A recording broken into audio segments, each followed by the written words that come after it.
Equity Guidelines is where you can enter equity grant guidelines for new employees and reflects the value of a new hire grant an employee should get based on their job group, country, and job level.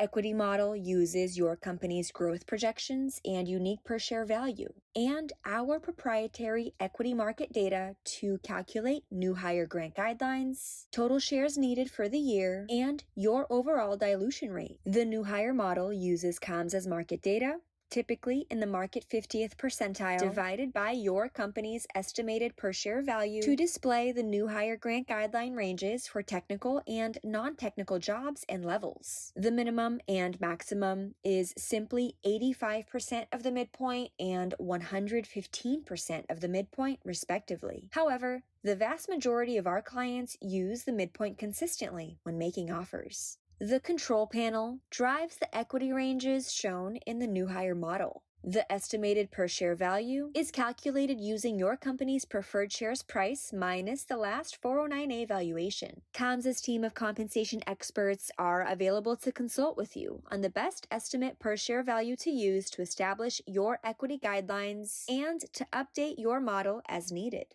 Based on the distribution across the job levels and job categories for this demo company's workforce, the new hire model takes their estimated new hires for the year, as well as who is eligible for refresh grants. In this instance, that's those with 2 or more years of service, to calculate the estimated number of shares needed for new hire grants and refresh grants for the year. This company's refresh grant guideline is 25% of what a new hire would get. We also recommend adding in a buffer or additional shares to account for things like executive hires, promotions, and any other unexpected hires, like from a merger or acquisition.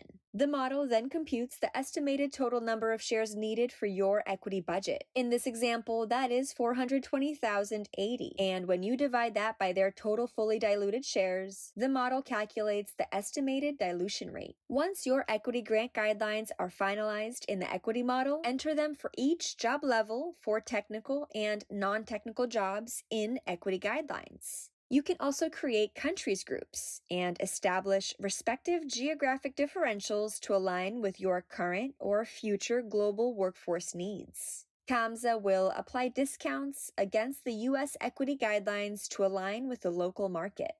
When you run a refresh grant program with Kamsa's Comp Review tool, the equity grant guidelines we just entered in the equity guidelines section will automatically flow in. It provides your leaders with various equity data points for employees under their org, as well as a budget to empower them to make the best refresh or promotion grant recommendations. For questions about equity in Kamsa, reach out to your Kamsa consultant.